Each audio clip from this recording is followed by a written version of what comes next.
YN was extremely happy because, after such a long time, she was finally going to meet her first love. She held a bouquet of roses in her hands, and her eyes were fixed on the entrance of the airport, eagerly waiting. Just then, she saw Jun walking towards her. A bright smile was about to appear on her face when she noticed that Jun was holding another girl's hand.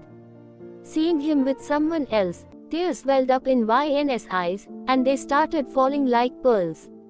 The bouquet in her hand slipped and fell to the ground with a thud. As soon as the bouquet hit the ground, not only did the people at the airport notice it, but Jun also turned his gaze towards it. Seeing YN standing there like this, Jun was completely shocked.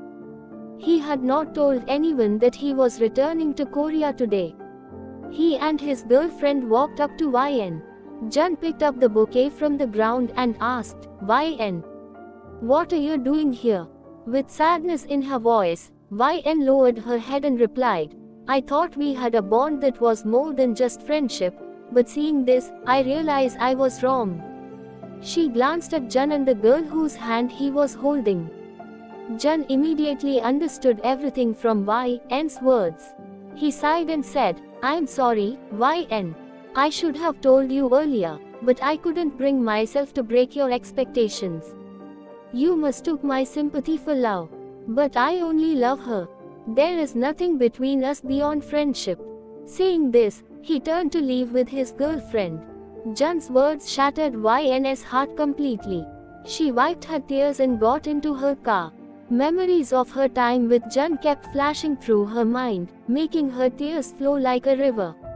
Lost in these painful thoughts, she didn't even realize when she arrived at her apartment building. She took the elevator up to the 30th floor and knocked on the door of the adjacent apartment. As soon as she knocked, Susie opened the door and looked at her in surprise.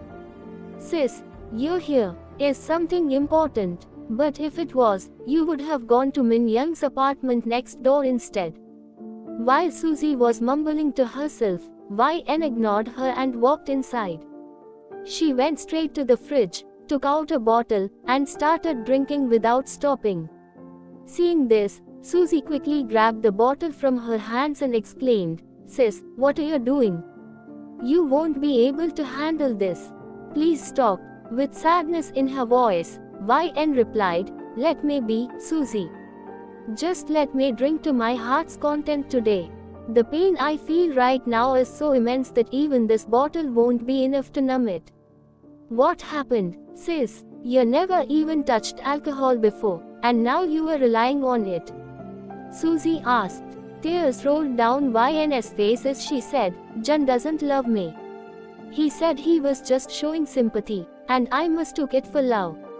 I knew it, that Jun was never trustworthy. Just wait and watch, I'll make sure he pays for this. I'll teach him such a lesson that he'll never dare to say no to any girl again," Susie said angrily. Saying this, she picked up her phone and called the goons she had sent after Jungkook earlier. But YN stopped her, saying, "Let it be, Susie. There's no need to do anything. I don't want anyone to hurt him. Even if Jun never loved me, I loved him with all my heart." She said this while thinking about Jun. The next morning, Jimin and Taehyung arrived outside Sky Group in a luxurious red car. Their arrival became the hottest news in the company because the car they drove wasn't an ordinary one. It was a special edition made by King Group, given only to a select 15 people in Korea, including the president himself. Seeing the King Group logo on the car, someone exclaimed, "Who are these guys? They own a car that only a few special people in Korea have." As soon as Taehyung and Jimin stepped out of the car, the female employees in the office couldn't stop admiring them. "Oh my god, look at them, they're so handsome, like real-life movie stars. I swear, their good looks are killing me," one of the girls blushed while saying. Jimin and Taehyung walked into the building, and every girl secretly stole glances at them. Jimin called Susie and said, "Miss Susie, we've arrived at your office, but we don't see you anywhere." On the other end, Susie replied, I and our CEO are on our way. Please wait in our cabin until then. I'll send Miss Min Young to you." Hearing this, Jimin walked over to Taehyung, who was sitting on the sofa, looking relaxed. With a bored expression, Jimin said, "Bro, they're going to take some time. They told us to wait in their cabin." Taehyung, scrolling through his phone, asked, "But where is their cabin?" "They said someone is coming to take us there. I think she said Min Yang, or was it Yong?" "Something like that," Jimin replied. Just then, a voice corrected him, "It's not Min Yang or Yong, sir. It's Min Young." Hearing this, Jimin turned toward the voice and saw a beautiful girl walking toward them, holding a tray of tea. She had a slight frown on her face. Seeing the displeasure on her face, Jimin's confidence wavered, and his expression turned pale.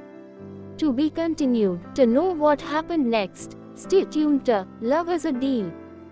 If you are new to the channel, then subscribe, like and share. The more people subscribe and share, the sooner the next episodes will come.